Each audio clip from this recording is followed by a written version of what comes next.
Hey there, what's up? If this is your first time here, thank you. Thank you for visiting my channel. Thank you for watching the videos. But first things first, I want you to like this video, I want you to subscribe to my channel, and follow me on social media. I'm on Facebook, Coach Franco Rolyoda. I'm on Instagram, @Franco Rolyoda. And I'm on TikTok, and I'm on Twitter. I use the same name. So, I'll see you there. Now, let's watch this episode. And 3, 2, 1. What's up, everybody? Welcome to another edition of Combat Sports Weekly. And with me are the Titos of Fighting, Carl De Mesa and JC Reyes. UFC update, Cody Garbrandt versus sino yung si Rob Font? Font. Okay, si Rob Rob Font. Font. Rob Font. It was one of those, it was a really good fight. It turned out to be a really good fight. It just so happens talaga na parang it was supposed to be Cody Garbrandt's comeback fight to parang leaning towards another quest for the title, pero it was derailed by Rob Font. Wala eh, parang his timing was off. He looked sluggish. I'm not pretty sure if how much recovery he's done when it comes to his kasi his immune system has been compromised. He just came Oo from nga, may COVID, COVID eh. diba? And then at the same time he was still training while having COVID. So definitely it took its toll on his performance, and ako personally, I don't know how much of that affected his performance tonight. Ikaw, Carl. It seemed like, kasi parang long COVID si Cody. And then, meron siyang mga moments talaga na parang hindi siya, yung delayed. All props to Rob Font kasi magaling pala siyang striker. Pero maybe if he had fought Cody top shelf na magaling na talaga, and then naka-recover from COVID, and then had his synapses in place, 5 rounds, gulpi talaga si Cody. Oh, his timing was really good. I was impressed with the combinations that he unleashed. He was using everything. He was using his kicks, his punches, his elbows. He was able to manage distance well. Doon ako medyo na ano eh, kasi Cody's been the guy, di ba? He beat Dominic Cruz at his own game. Yes. Di ba? Dominic Cruz has been Mr. Footwork ever since. And then Cody Garbrandt was able to solve that puzzle. So we all expect na Cody Garbrandt is this really good guy. He's really good. This really good fighter who has exceptional footwork. Di ba? For you to beat Dominic Cruz, then all of a sudden on this fight, wala. Yung mga newer fighters in the UFC are, hindi mo malaman kung are just getting better than yung mga current, ano? Kasi si Rob Font is number That is 3. 100%. Number 3 in the Nag-aaralan battle ni ranking Rob si si Cody man. This new breed of fighters talaga, they're more well-rounded. They're more well-rounded. They have the available information with them. Coaching as well has improved. Tapos they're at a point in their careers wherein they're not just hungry, they're vastly improving. They have the availability of technology with them, plus the knowledge of experience or the wealth of experience from the veterans. Last year si Cody KO'd si Rafael Asunsao with that really nice cage Oo side. nga. Ano, Oo nga. nag-dip Yun lang yun siya, eh. Yung tapos parang, ugat siya. yung parang either uppercut or hook tapos walk out Hook siya. with the hands Nag-change up, levels diba? lang siya, tapos Diba? pumasok si Rafael. Diba? So, yun yun. So, hindi pa ano to. So, we'll see. Tapos Probably yan. cage rust lang to. Next up is another important news in the grappling world. So, Gordon Ryan just announced on his social media that he's taking a leave of absence in the world of jiu-jitsu or submission grappling competition. So that derails or that cancels his fight with, if I remember correctly, Luis Panza. I think it was confirmed like today or yesterday that Craig Jones is going to replace him. And then it will also cancel his potential meetup or matchup pala with Andre Galbao in this year's ADCC. And sa Sayang. one niya, coach. Ha? Yung laban niya against yung Shinya niya Yoki. pa. Ayun, Oh, yung was pa pala, supposed to yung debut. 1FC cage grappling match niya with Shinya Aoki. So, we'll give our quick points on this one. For me, the Shinya Aoki grappling match is more of a novelty match. It's probably one of the promotions way of introducing him to the Western. Hindi naman the Western, siguro the Eastern market. I don't know. I don't understand. versus West matchup na. Oh, it's a East. Pero ako kasi I don't understand the logic behind matching Shinya Aoki versus Gordon Ryan. Gordon's probably 40 to 50 pounds heavier than Shinya Aoki. He's a lot younger. He is the best pound for pound Lightweight versus submission, heavyweight. diba? Versus Shinya Aoki, diba? I'm not shitting on Shinya Aoki, di ba? For me, he has nothing to prove in the world of MMA or in the world of jiu-jitsu, pero twilight of his career eh. So, parang ang sayang eh. Sayang. There are a lot of wrestlers or a lot of heavyweight grapplers in the for them to match him up with Gordon Ryan, di ba? Parang sayang. Sayang eh, di ba? If you want to debut Buchecha Gordon nga yung Ryan, gusto sana. mong match kay Gordon Buchecha Ryan. sana. Yeah, Buchecha sana. Buchecha sana would be a good matchup, Wala. pero I don't know. It's Wala. really depends on the organization, the promotion, and then Yeah. of course, ako naman, I was looking forward to the matchup with Andre Galvao following the the incident in one of the slap gate, the slap gate, Slapag. diba? And not only once but twice, diba? So that was probably a good primer for their super fights at ADCC, pero again derailed, Nothing and of course he's Sayang. going to be missed. It's just that the main reason is his stomach problems or his stomach health. If you Years watch, ago. he's been having intestinal problems, much Oh. like a little bit similar to what GSP had before, Yeah. or what GSP is treating himself with. He's treating himself with right now. Pero if you watch the Joe Rogan podcast, and if you watch his previous Instagram or Facebook post, na the way he got so big now is because he's been continuously feeding his body. He wants to be at least 250 Yeah, right. plus pounds. Right. Natty Nakita daw, ko natty. Super natty. At super natty siya. Wow. Super natty. And So then I super suppose the supplements. same meat that he feeds himself is also fed to his brother and Oh, yeah, rest the of the entire Dana DS. Herdet squad, diba? Kasi you got Is it the Nicky same Rod beef and na then... kinakain ni Canelo Alvarez?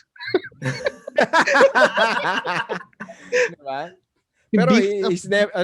he's never popped eh. He's never popped. Oh, So He's man. never he will forever, Never diba? He'll have that, he will definitely have that title with him. Pero the way he described it kasi, and the way I understand the body, how the body works and how things, he wants to be at least 250 pounds because he wants to achieve his ultimate athletic prime, especially when it comes to submission grappling or in jiu-jitsu matches. Pero the way he was doing it kasi, so what he just kept how small eating. was he? I mean, before his current final form, coach. Like, Sobrang maliit na guy payat si ano siya. eh. Payat siya before. Payat eh, diba? Oh. Oo eh. Almost the same size as Nicky Ryan before. Pero Yeah. so he just kept feeding himself. He was eating. He's just getting swollen. So you just imagine his body is already processing the food that he's eaten, and then hindi pa Kaya na tapos naman. yung digestion, kakain na naman siya uli. Hindi So siya natutunawan talaga nun. so feeling ko lang talaga yun, yung sinabi ni Jace, hindi talaga siya natutunawan. His body is not having the proper time it needs to digest food and to distribute it to his body, and at the same time heal or kasi inflamed yan eh. Inflamed yan. So enough time to... A lot of people have been suggesting na he tries intermittent fasting.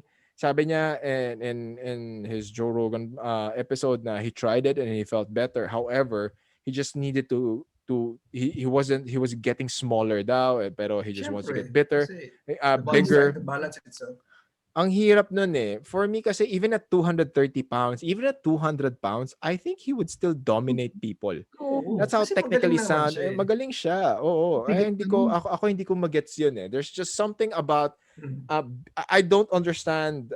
Siguro kasi he wants to be the guy who's big and who's also strong, who's also athletic. Yun nga, he wants to bully people around, just dominate people, di ba? It's interesting, coach, kasi yung sakit niya, usually sa diabetic pala nangyayari. Hindi, kasi apparently when we eat something, so may mga small muscle contractions yung intestines para bumaba yung tiyan. Hindi nangyayari yon sa gastroparesis. Oo. Kasi na-damage na yung nerves mo. It's a very rare intestinal condition. Tapos mahirap siya i-diagnose daw. Ayun, Gordon Ryan started at yeah, parang hindi naman lightweight. He was probably 180 plus pounds, 180, 190 pounds. Kasi matangkad naman siya. Yeah, he was tall guy. He was a tall guy. He's very ripped. And then I don't understand where the idea of getting big and siguro na lang talaga he just really wants to go big, 'di ba? Yeah. 'Di ba? Big Gordon Ryan. Pero at the expense of Health. we also don't know din Basically. naman how he's resting. We don't know rin naman Exactly. how Recovery niya. much or how many of the supplements that he was given did, di ba? May malaking factor din yun eh. Yeah, Whether he dami admits it or siguro. not, the supplements that he took, di ba? Lahat ng protein powders, lahat ng creatine, lahat ng Iba BCCA, yun. lahat ng Oo. amino acids na, di ba? These are chemicals that you put into your body that is being processed by your body, and at the same time you kept feeding it, 'di ba? So ano 'yun? Gulong-gulo Unfortunately na. talaga, ako I'm a Gordon Ryan fan. I love the way he does his jiu-jitsu, pero the way I'm seeing his condition is ano siya eh, parang ginawa niya sa sarili niya. Tama. Parang self-injury siya, di ba? Tapos prior to this ayun, si JC, sige JC, say your point kanina. Maganda 'yun eh. Yeah, I mean, sa mukhang he's trying to achieve a super heavyweight category. Gaano ba kadaming grapplers ang super heavyweight? Talaga. That is a very good question, 'di ba? Kasi Cyborg, di ba? Ganyan. Cyborg, kinain niya na si Cyborg eh. Cyborg. Wala. 'Di ba? The only matchups that he could probably, I mean, that's si Luis Panza, si Bushesha, Yung who else? Rodriguez guy. Si Malaki din, di ba? Tapos na siya. what do you call this? Yung pala nakakatalo sa kanya ng 2 beses eh, si Peña. No, Felipe Peña, yan. Oh. Felipe Peña was able to beat him twice. I mean, hindi naman muscular si Orlando Sanchez, pero he's a super big guy, di ba? Now, if we put it on, since he signed with 1FC, sino ba mga nandun na malalaki? So you go again with Bushesha, Rugrug, sino pa? That guy who beat Brandon Vera, pero I don't see those They're guys. not going to beat them. Diba? I don't see. I don't think they can do anything with So sayang. Lapit-lapit. I mean, I really hope na he's still young. He's still in his late 20s or mid 20s. So I really hope na 25 lang. he's just 25 years old, diba? So I really think na he just needs to give his body enough rest kasi he hasn't rested. I mean, based on all the interviews and all the podcast guestings that I've seen him do, they train 24 hours, 24/7, 365. As in, even during the holidays, they train. Tapos, they don't have rest days. They just train light daw. So, it's just his body probably trying to get you to rest. Diba? It's forcing him to Fully rest. nakaka-recover talaga, no? So we'll see. I'm pretty excited for the future of Gordon Ryan. The way he expresses his jiu-jitsu, and I really think din naman na he's bound to go MMA. Ako lang I mean, he, di ba, take this time. Follow in the footsteps. Take this time. Like for example, like LOA ka sa grappling ngayon, mag-striking ka na mag-striking, mag-boxing ka na mag-boxing. You're in Puerto Rico na, di ba? That's a boxing country. Puerto Rico is a boxing country. Yeah, di ba? Get acquainted with your hands. And then come back next year or next year na you just sign with another MMA. Diba? It's either you go MMA on 1FC or jump to Bellator in the UFC. Diba? Do a Gary Tonon. So Gary Tonon's doing well in 1FC. So I mean, yan? Still young, 25 years old. 25 years old. Combat sports, especially MMA, also has its fair share of drama. And so far, the biggest drama, I need to hydrate. You got a drum roll for this one.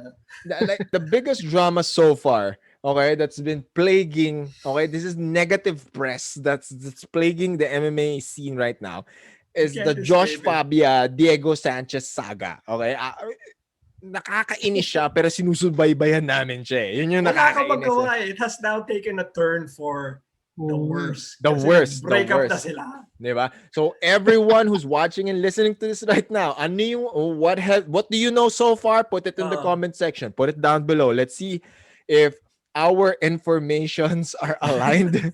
Let's see kung ano yung mga kumakalat. Pero the whole Joshua Fabian thing is... What are your reacts? Diba yung gut reaction niya? Ano siya pare, parang JC, naawa kay Diego Sanchez diba? Ito, tanong natin si yung ating yung aming dito. Resident researcher namin. Gaano kalala na tong Fabia and Sobrang Narinig lala nung Joshua Fabia and Diego Sanchez issue na kahit si Facebook nabibwisit na Facebook is banning people for posting that issue. Oh my God. Maganda. May isa akong kilala, 1 week na siya banned sa Facebook dahil sa Because of Fabia. the Fabia thing? Yeah.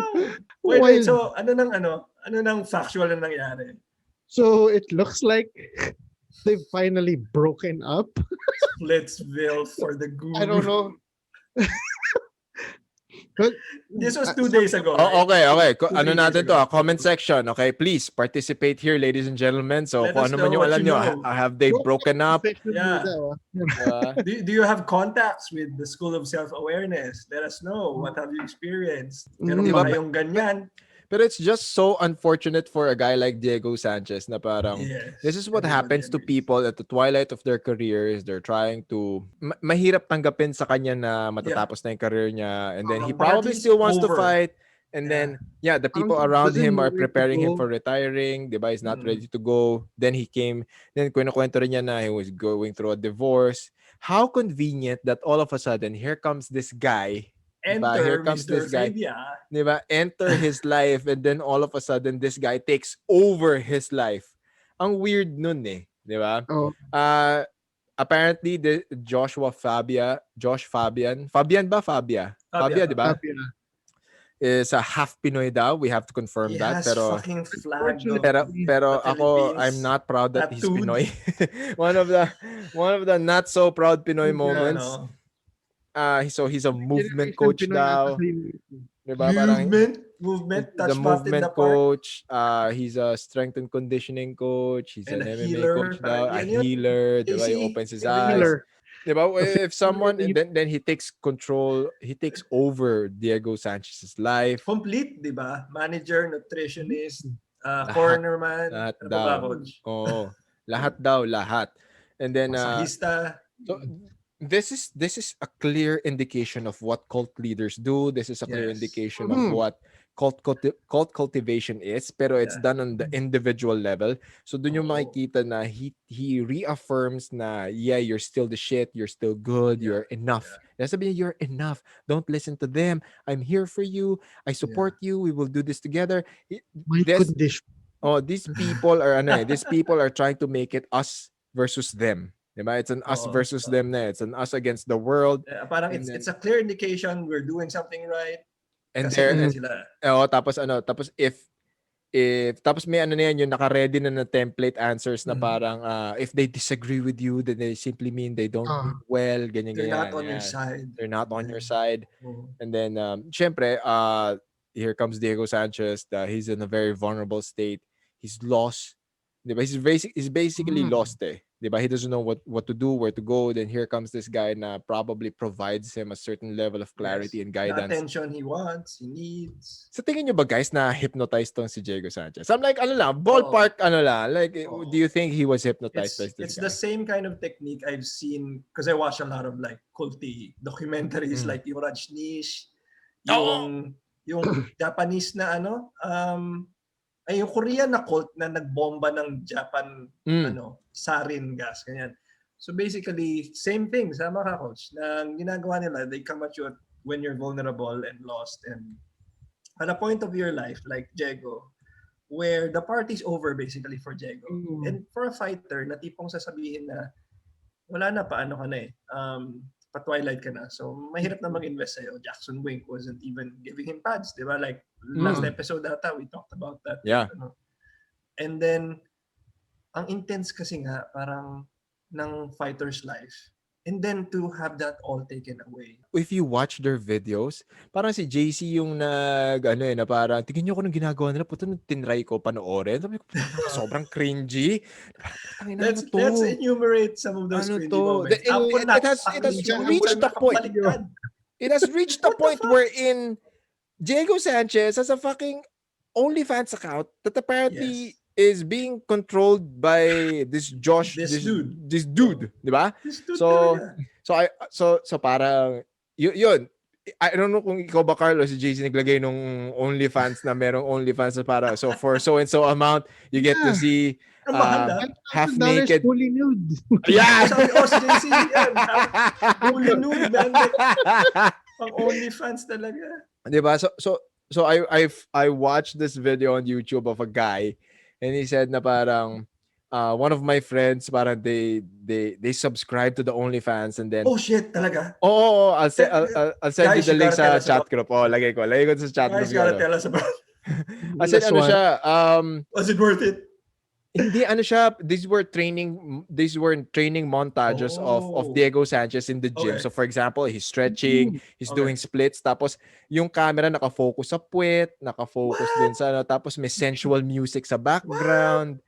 And then the worst one that this video popped into his feed was the OnlyFans account showed this is so bizarre. Sobrang dito na ako nagtaka talaga. Nagtaka na ako na nandire na parang ang weird na nito. This is some weird shit na. So, they went to a river, they got butt naked, and then they started training footlocks. What? Oh. As in river? nakikita mo, nandun sila. naked. It's not even, parang, it's half of their body covered. Okay.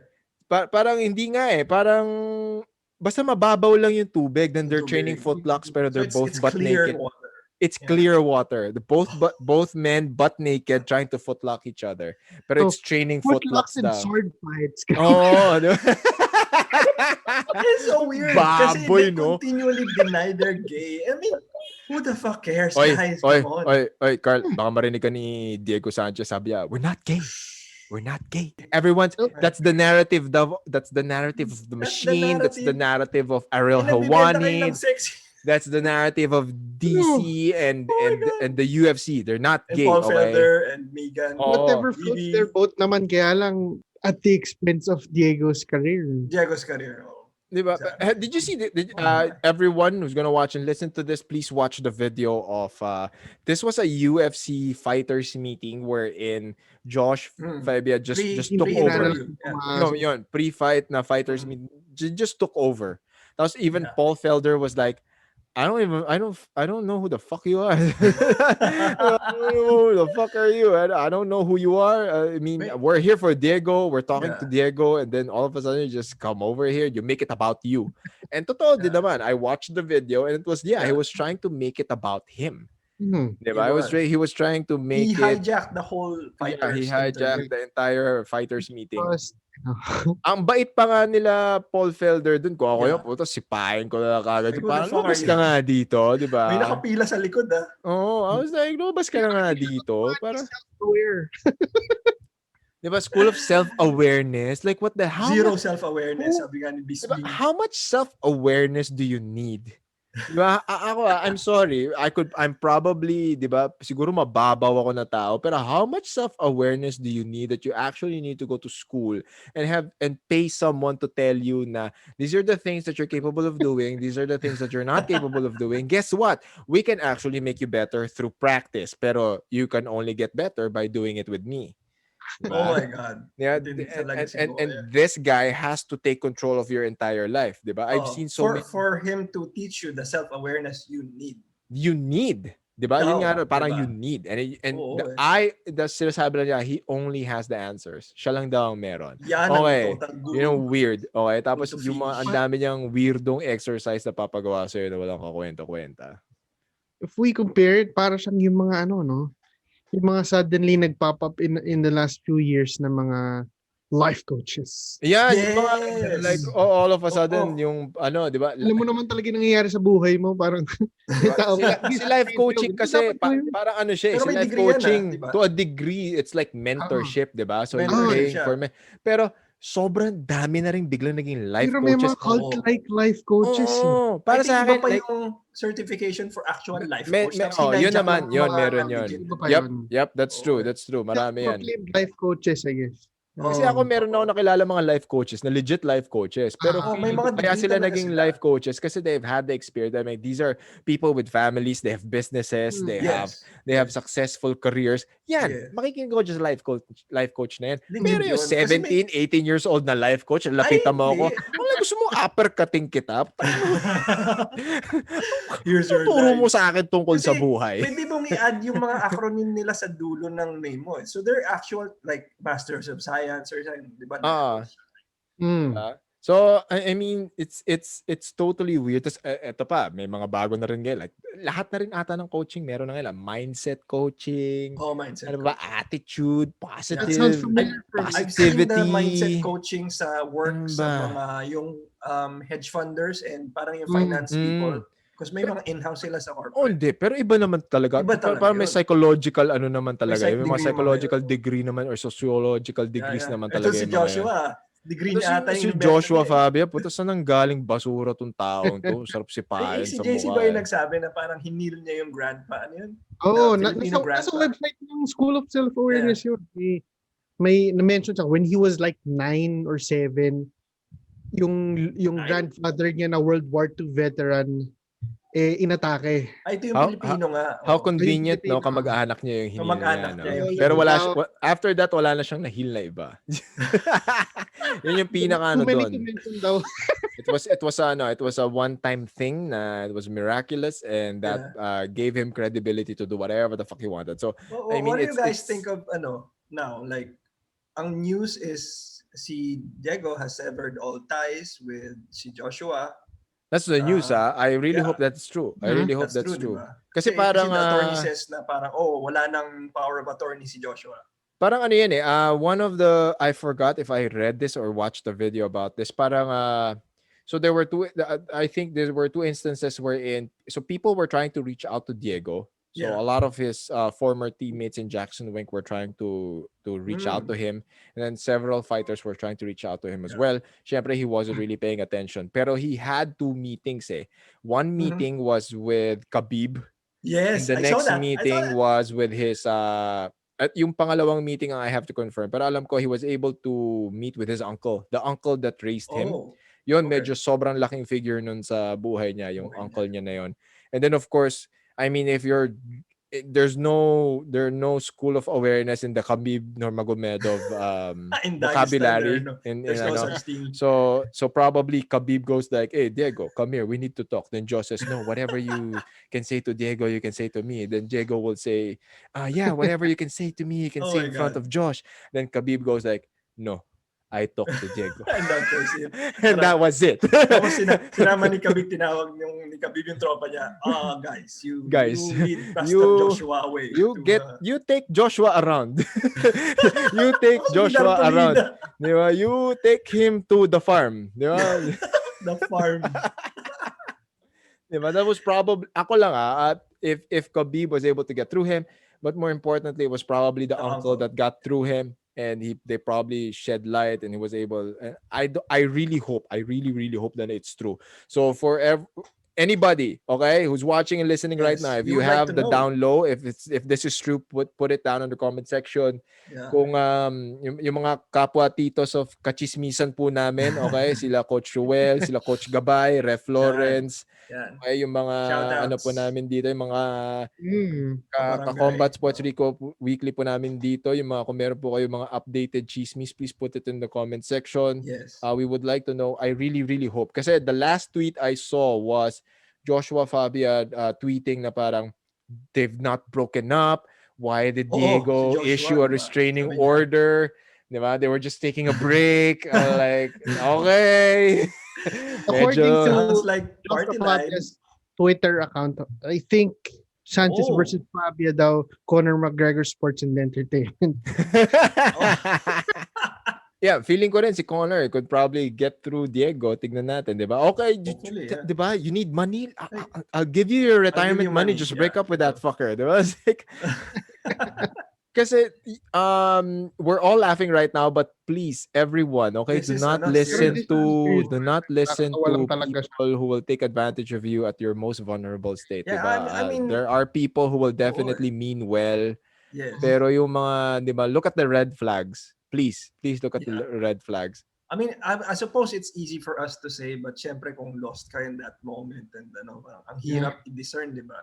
Maybe tell us, guys, if you have similar experiences. Ay, And oo, how did you, lalong-lalo na di sa ba? Oh, Philippine Yan. martial arts scene. Yan, ako, Oo. maraming ganyan. Yung Maraming mga, mga di ba, medyo, Bushido, McDojo. yan, di ba, yung mga Bushido, McDojos, tsaka yung mga iba't ibang, yung mga traditional na mga ritual, Like, yan, you can tsaka yung only mga learn your secrets blessing. by so and Like, so. like, Or naalala ko Donating nun. 50,000 to our Yeah, cause. like naalala ko noon, there would be like there's this martial arts group na Mhm. they really thought that they were special beings, na they have their own prayer, they have their own orasyon, na So hindi may raw sila pagka-mystic, coach. oo, hindi raw Mystical. sila tatablan. As hindi with tinatablan any ng cult bala. cultivation here in the country, di ba? Yung Bala. iba nga raw, hindi raw sila tatablan ng bala. There was this gym before na if you are one of the chosen ones, you get to go inside the master's room and then ibe-bless ka raw niya. Di ba? Magugulat ka na Hashtag lang. blessed. Hindi ko alam kung anong klaseng hashtag blessed ang mangyayari sa'yo doon.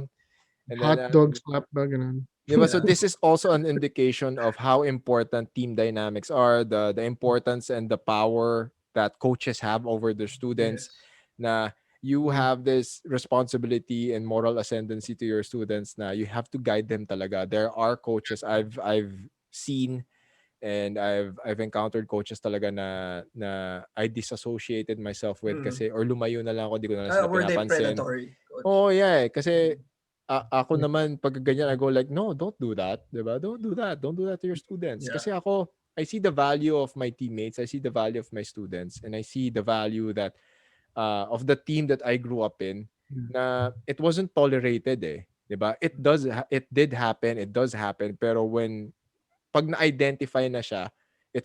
it's always discussed, 'di ba? Okay. Kasi at the end of the day, 'di ba, there will always be bad apples, pero that one bad apple, that one bad incident will be the reflection of your entire Yes. organization. So Because as it much as only takes possible, one. it only takes one talaga. So you have to it's either you address it and they change or you just kick them out.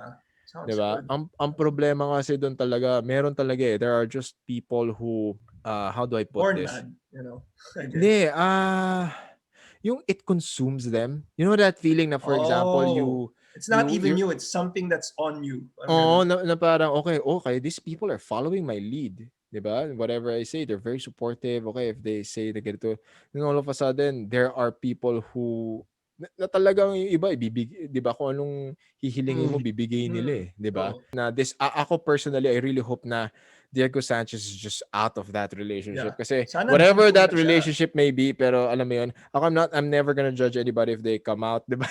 Yeah, who cares, man? Diba? It's Who cares? He's still 2021. Diego Sanchez. Sana mag-umamin na lang kasi sila. I mean, if they love each other, di great. Parang wag nyo Pero na ano yan, sabihin na parang ako talaga, I hope na he gets out of that setup it's a kasi toxic, it's a bad romance. it's a bad setup talaga, 'di ba? So, I mean, also, guys, please tell us, like Coach Franco said, yung kinento niya, how did you get out of, if you had experienced something like this guru relationship with somebody, how did you guys overcome it? How did you guys get past yeah, that's a very good question. It's a very good para tawag makatulong dito. dun sa iba. So that everyone, so that everyone's gonna watch and listen to this will benefit from this episode. So parang iwas na lang kayo sa mga iwas sa scammer, okay? Iwas sa Who was scammer. your own Fabia? Yeah. Lagay Lagay natin sa blind item section natin yan. Di ba? Yun po inyong Joshua. Di ba? And then of course, as with the entertainment aspect of any sporting event right now, I think we are entering the era of entertainment first fighting. So you have your, so it's, di ba? It starts with re-entering ata, no? pero we nangyari are na rin now in the ascendancy. Parang, I think that was we're in the ascendancy. Kasi we got the Floyd versus Conor, then years after because of COVID. Here comes Jake Paul versus Ben Askren, then Jake Paul. And ano yun prior to this kasi, na marami nagkaroon na rin ng previous na YouTuber versus YouTuber boxing di ba? So here comes si Kesai versus Logan Paul. Yeah. And then I think Logan Paul fought twice already. I don't know. Parang alam ko Logan Paul fought twice in boxing na. Diba? They're diving into combat sports. Why? Because it's good content. Diba? It's not just diba pranking and ano, and at the same time, the format of entering combat sports or any athletic endeavor gives them a ton of content. So Yeah. they can 'di ba? Yung content strategy Yeah. na lang Parang kagad, 'di ba? Parang sold na ako for 2 announce months. hindi Ganyan. lang 2 months, Or bro. more. Minsan, Oh, definitely. Yung iba nga parang isang taon na yan kasi okay. you're gonna vlog the training, you're gonna vlog the press Ang daming con, Yeah. content na the yan. promotion, behind the scenes, you're gonna go into podcasts, di Yeah. ba? The training montage, then you're gonna use everything to Oo. sell your merch, And then sell whether you win your or lose, your doesn't really matter. Discord. Kasi Pero may Diba? content interesting ka eh. enough tong idea ng mga YouTuber versus YouTuber, celebrity versus celebrity. For those na mga batang 90s, so mga sanay sa 90s, do you remember sa MTV yung Celebrity Yeah, Deathmatch? celebrity deathmatch. Oo. Oh, Parang diba? ito yung ano, 'di ba? Maganda Ito yun yung eh. nagkatotoo na, 'di ba? Nagkatotoo Yeah. na, 'di ba? Ano siya eh, pero you cannot also deny the fact na, for example, Jake Paul's case and Logan Paul, they're marketing geniuses, pero they're also They're athletes. very 'Di ba? entertaining. They may not be fighters yet, Oo pero eh. they're freak athletes. They're athletes talaga, Yeah. period, 'di ba?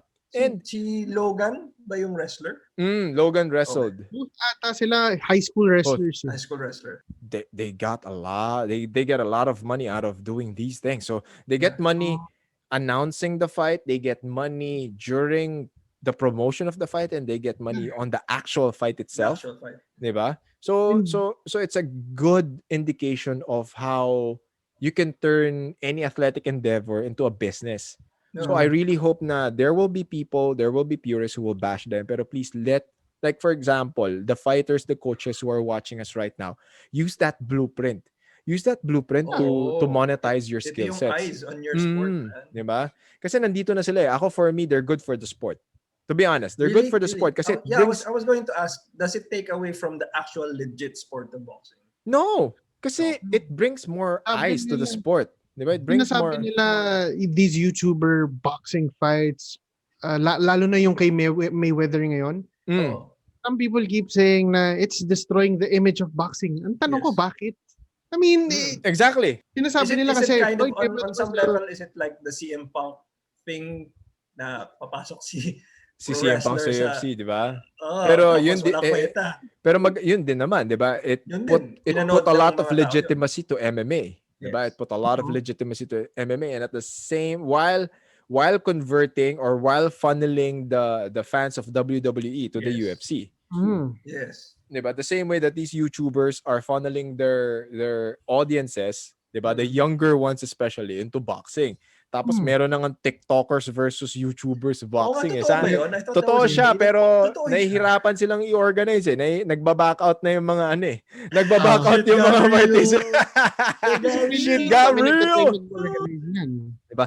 The same way na this is it's happening internationally, now it's happening locally as well with the popularity of Sabong International. Then people are watching YouTubers go one-on-one in basketball. Now they're watching YouTubers go one-on-one in boxing, diba? So it started off with the Kiko Matos versus Damsa, and then the recent one. I watched the recent one. Who is this? Some Russell guy, and then some Versus Boy Tapang. ayun, si Boy Tapang versus Russell, 'di ba? So Yeah, Russell Brusco, something like that. So it was entertaining. A lot of people watched it. A lot of people probably betted on it as well.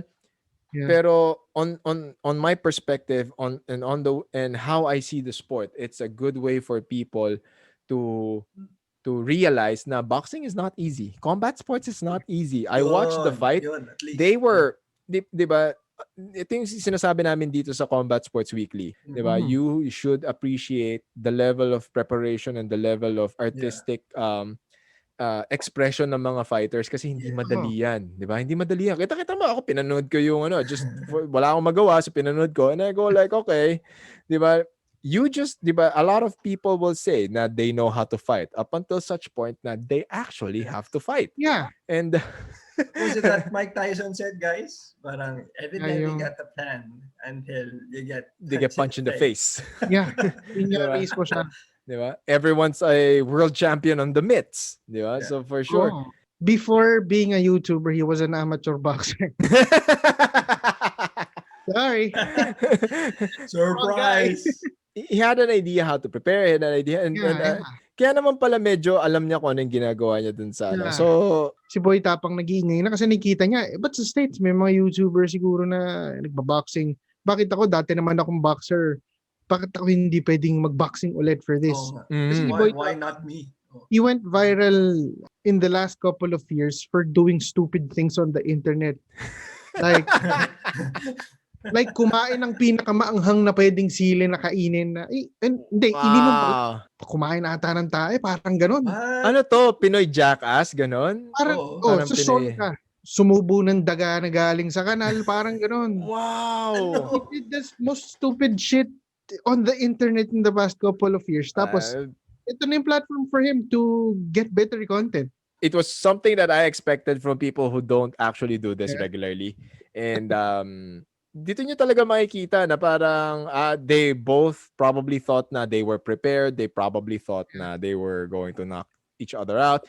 Pero yun nga, Boy Tapang was more prepared. He had prior experience. And for the other guy, Russell Brusco guy, Bruce. di ba? So he probably thought na he was prepared. I don't know. We don't know who prepared him. Pero clearly he was super drained, super exhausted. He probably, siguro yung cameras na lang and the adrenaline saved his life. Pero ano yun borderline hihimatayin na yung taong yun. So, Nakakatawa kasi, he and this camp obviously do not understand how boxing works. Kasi after niya natalo, nagre-reklamo pa sila, dinadaya tayo ng referee, ganito, ganyan. di ba? Comes with the territory. Yeah, comes with the territory. Ang malabo, this is a good eye-opener for everyone na parang you see two boxers, di ba? You see na, okay, yung isa magaling, yung isa hindi. Okay, ngayon, you see, sabihin natin, ordinary people. You see everyday people try to do combat sports things. Di ba? And then, in the gym or at home. Diba? And then they realize, oh shit, it's not as easy as it looks pala. Diba? Medyo mahirap pala siya, nakakapagod pala siya. Diba? Nakakapagod pala siya. Ang hirap pala ng ginagawa nitong mga to. Hindi siya fighting, guys, kung nagpapads lang kayo or nag-footwork lang kayo. Hindi pa siya fighting. Okay? 100%. Okay? Kasi, Mitts don't hit back. Hindi siya fighting. Pinalo na lang kayo nung trainer nyo, malang. Yun, medyo. Yung mga, yung mga sa Tiger Muay Thai. Yung mga paganon-ganon. Yan. Major props to Kiko Matos. He was actually a good commentator on that fight. I mean, maganda yung niya, maganda yung analysis niya, maganda yung pag-aano niya, maganda yung play-by-play niya actually. For a first timer, it was really, really good. I was impressed. I was like, wow, Kiko's doing good. So hopefully we get to do more of those events and gawa naman kayo ng actual event, okay? Kaya, diba, diba, Sabong International, gawa na kayo ng buong fight card. Kesa pa isa-isa, gawin nyo ng fight card, May diba? naman na si trailer. Or better yet, kung gusto nyo ng legit, tunay na boxers na, para makatulong din kayo sa local boxing scene. Hindi, gawa sila ng gano'n, na parang ang headliner is, a YouTuber versus YouTuber, tas ang undercard, diba? Undercard, kumuha sila ng mga boxingero. Versus Jake Paul, parang gano'n, diba? So, may template na diba? This is gonna be interesting. It's interesting times ahead, and of course, combat sports is headlining a lot of the events that's happening right now. So you got, as we mentioned earlier, we got Logan Paul versus Mayweather, and then a lot of boxing matches. And in line with, here comes our very own pambansang kamao, Manny Pacquiao, fighting Errol Spence Jr. I'm like, isn't that a dangerous guy? It's a fucking dangerous guy. It's a fucking dangerous match, period. Diba? JC, what do you think? I think kasi, first of all, si Errol Spence kasi, although may mga at least 2 years na, he came off of a car accident. Grabe na car accident. Kumato siya doon, alam ko eh. Tapos na-affect. Yeah. Kaya bigla siyang nawala for a time. Nung nag-comeback siya, hindi naging ganun ka-impressive pa yung comeback niya. Kasi, I mean, he needs a tune-up fight kung gusto niya talagang bumalik na maayos. Siyempre. And, yun nga, sinasabi nila parang bumagal siya or something like that. Pero, yun yung isa sinasabi nila na kaya pinili ni Manny Pacquiao possibly si Errol Spence is because Spence is not gonna be 100% anymore because of that injury from that car accident. Pero hindi rin natin masabi kasi undefeated si Errol Spence and napakataas ng KO percentage niya. He's 27-0. He's got 21 KOs. Pushover. I mean, prior to this whole fight announcement, ano na ba siya? Official na ba? Contract signed na ba to? Yeah, official na siya. Official na. It's on Boxrec and Tsaka ano everywhere siya, else. di ba? I remember correctly, several episodes ago, like noon pa, we were discussing possible opponents for Manny Pacquiao. The two names that really popped was Errol Spence and Terence Crawford. Yeah. Diba? That was it. The problem with Terence Crawford was promotional problems, as always. Diba? And then, so Errol Spence was probably the most, I mean, if you want someone who's very dangerous, who will give a good challenge, and yung parang this is like a fighter's fight, Errol Spence versus Manny Pacquiao. Pero syempre, you also have to consider the Manny's 42 years old. Diba? We don't know how much he has left. Pero definitely pero most definitely you're going to expect him to be very prepared. One thing that's guaranteed with the Manny Pacquiao fight is preparation and entertainment value, diba? Manny Pacquiao is one of those fighters wherein you get entertainment value plus a purist perspective of boxing appreciation. That's what Manny Pacquiao brings to the table. My point of view and my personal opinion on this matter is, in a world wherein people are going after money fights, people are going after entertainment first before putting the sport on the spotlight. Novelty. Here comes a Manny Pacquiao who didn't choose that route. He chose the more dangerous route. Ako personally, this doesn't make sense. Kasi if I'd understand na Pacquiao fights Conor for $100 million in Saudi Arabia. Okay yan. Diba? It's easy to see the attraction for me. Diba? Kasi Manny Pacquiao na siya eh. Nothing to prove. Here comes Manny Pacquiao accepting a much lesser amount of money to fight a fucking dangerous guy. Errol Spence is a dangerous guy. He has knockout power. JC just mentioned his record. He is one of the Anong logic gusto na lang, walang logic eh. Para sa akin, si Manny Pacquiao gusto na lang talaga niya lumaban. Wala siyang inuurugan. That's why he's considered one of the greatest. He chose to go with a legacy fight. Yun nga eh. Diba? If you're talking about legacy fights and legacy, ito talaga yun. Diba? It clearly shows what kind of a fighter and the boxer Manny Pacquiao is. He's the guy who will always take the hard route. Na parang, okay, this is something that, diba? Okay, I'm a 42-year-old guy. People expect me to fight journeymen or fight easy fights. Okay, let me get the most dangerous one out there right now who's available to me. This is a good payday for Spence, and this is good, this is a good way to get his name out there. It's gonna do more for Errol Spence than it is going to do more for Manny Pacquiao. Kasi if he wins, he's the king of welterweights. That's true. The only next match that he needs to do after that is tapos ginawa mong stepping stone si Manny Pacquiao, sino ba namang aayaw dun? Diba? Sinong aayaw dun? Going to attempt to fight Canelo daw. Patay tayo dyan.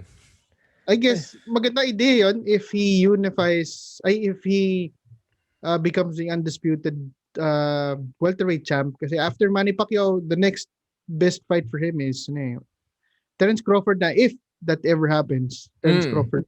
I also like the matchup. Both fighters have knockout power. Both fighters are volume punchers. Yeah. Now, the main difference now would be who is going to utilize angles and footwork. And for me, ang may advantage doon si Manny. Okay? Pacquiao uses more angles. Manny uses a lot and utilizes his footwork a lot. If you watch a lot of the Errol Spence fights, he's the guy who will stalk you and he will pressure you if he gets to pin you to the rope. If he gets to pin you on the rope. You watch most of his knockouts or most of the fights na pinepper niya ng suntok yung mga kalaban niya. It's during the time na he gets them tangled up in the ropes. And more often than not, that's gonna be hard if your opponent is Manny, because Manny is always moving. Magalaw si Manny is a very busy fighter inside the ring. How is Manny going to evade? Okay, how is Manny going to evade the attacks of Errol Spence, and at the same time, how will Errol Spence nullify the movement and the footwork of Manny Pacquiao?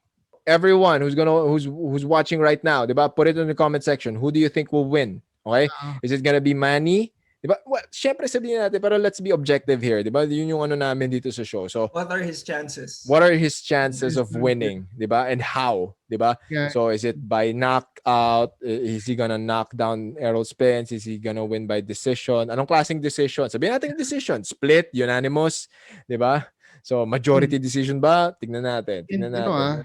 meron palang sudden twist tong matchup na to. Mm. Kaka-announce lang pero may twist na agad. It looks like Manny Pacquiao is not a champion recess anymore. He's back as a reinstated siya. WBC Reinstated. champion. Di ba? Lang yung mga boxing council to. Kung ano talaga. How did that happen? If he wins against Errol Spence Jr., finally he will be the fourth Filipino to ever unify titles in a division. Wow. Pumasok si The Ring Magazine, which they usually do pagka may mga ganito na kumbaga tong fight na to para siyang kung manalo si Pacquiao dito, since siya yung parang challenger sa belts, parang the man who beat the man, so lineal title. If ever, he'll be the first Filipino to win to become a unified champ and the only boxer to become ilan ba? 6-time lineal champion yata. No? Chasing history. Aalis na lang sa boxing, mag-gawa ng bagong diba? record. Magre-retire ka na lang, gumawa ka pa ng bagong record. Yung mga, parang ito na yung mga laban na parang sumusabihin sa mga tao, okay, I'm gonna give it all I got. Tapos, subukan yung habulin to. Diba? Subukan nyo ako mahabol nyo to. Subukan nyo ako mabibreak nyo to. Iba. It's gonna take a while before we get another Manny Pacquiao. Huli sana yung mga future boxing superstars natin sa Pilipinas ay suportahan natin kasi with Manny Pacquiao on his way out, titigil na ba kayo manood ng boxing because he's gonna stop boxing? So, ano yan? Tawag dito, dapat lang talaga. That's why we have to support our local boxers. We have to support the up-and-coming boxers who are, di ba? We have Christian Pit Laurente. We got Carl James Martin. We got Mark Magsayo. We got Yumir Marshall. Sino pa ba? We got Charlie Suarez. We got Pumikpik. We got Daniel Casimero. We got Casimero. Di ba? We have so many talented fighters who have that Pinoy pride in them. Sobra. Okay? So, if Manny Pacquiao decides to retire after this fight, diba? Philippine boxing is in good hands because we have really good up-and-coming fighters. Okay? We have really good. We just have to support them. Okay? We have to support them. We have to, diba?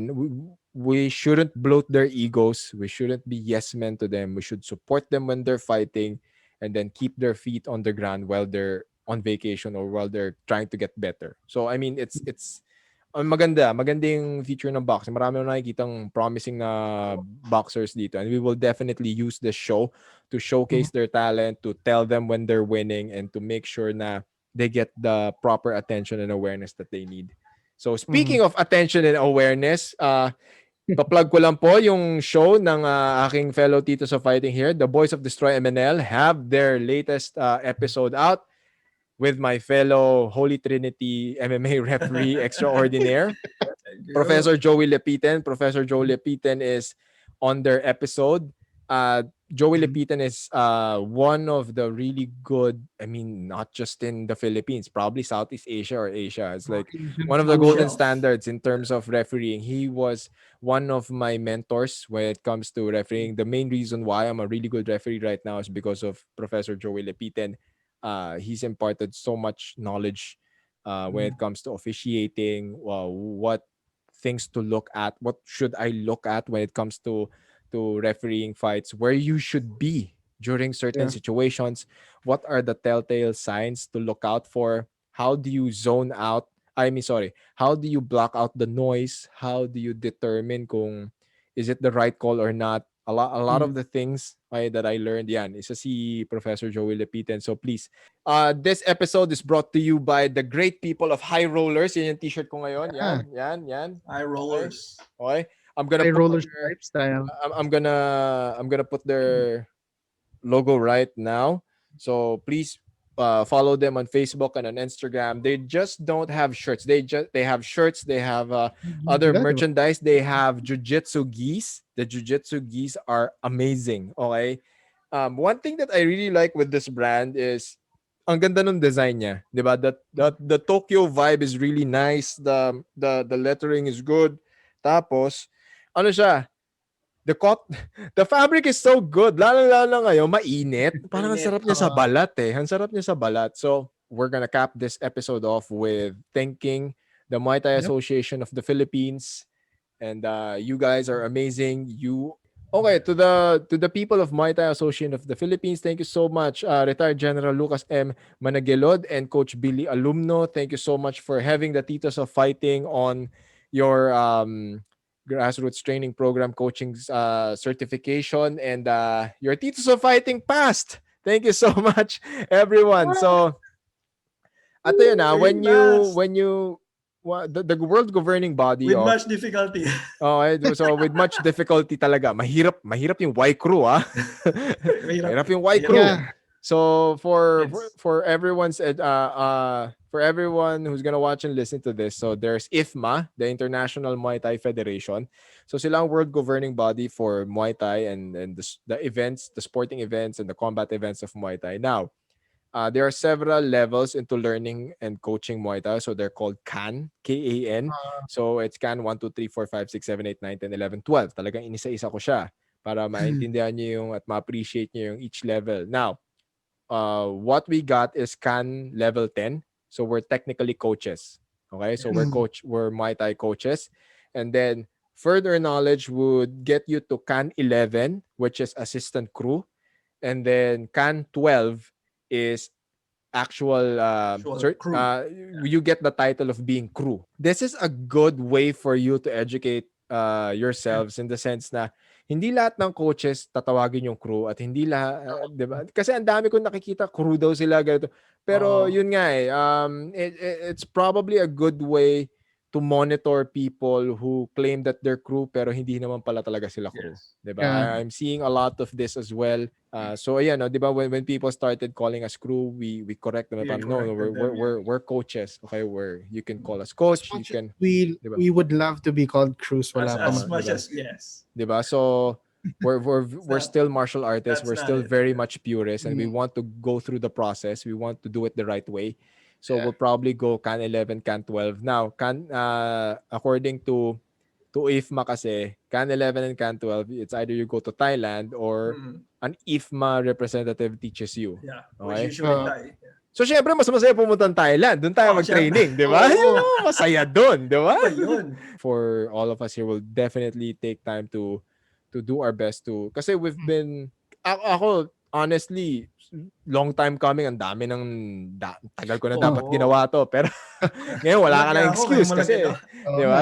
Di ba? Pero yun nga, it's such it was a good feeling, it was a great feeling seeing that I was able to graduate with my co-host here. And special mention, Carl De Mesa is the first honor. Flex lang po namin sa show namin na to. Nasa show po namin yung first honor. Okay. Kaya pala ba insist si Miss Mardel, Sir, pumasok ka na. Kasi, kaya bakit po, sandali lang. Kaya pala, bibigyan pala na, I've never won anything, guys, in academe. Pero again, Coach Mardel, si Coach Precious, sobrang galing magturo. Wala akong masabi. As in, talagang when she congratulated me, kinilig ako. Tapos, sinabi ko talaga, approval. When things open up talaga, I am going to attend one of her training sessions. Or probably her training sessions na libre ako. Definitely, I will attend those. Di ba? Magpapagulpi ako kay Coach Precious. Kasi, ang galing niya magturo. Wala akong masabi. Kasi, napapanganga na lang. Ba't ang dali niya ng ginagawa niya? Yun ako, hirap na hirap ako dito. Oo, di ba? Ang galing. Ang galing. Suwabe talaga. Pero sobrang Coach Precious, hindi siya, I mean, we're not blowing up your... Hindi, talaga. Ako, bira ako magsabi na magaling yung coach, Bira talaga. Kasi ako may mga parang may coach, okay. May matututunan. Pero, Coach Billy, Coach Precious, wala. Ang galing. Si Coach Billy, like, I was fighting Muay Thai. I was training Muay Thai. I was also helping out parang man, nakikita ko si Coach Billy sa Muay Thai circuits ever since. Kasi yan yung hindi mo yan yung pag sinipa ka niya, tanggal yung legs mo. Alam mo yun? Yun si Coach Billy.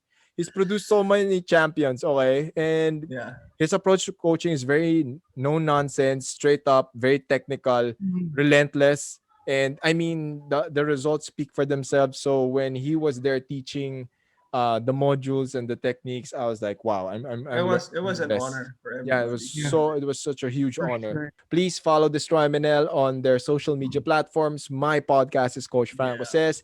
This is Combat Sports Weekly, and we will see you on the next episode. Bye-bye. Coach Franco Says would like to thank the following sponsors for making this episode possible.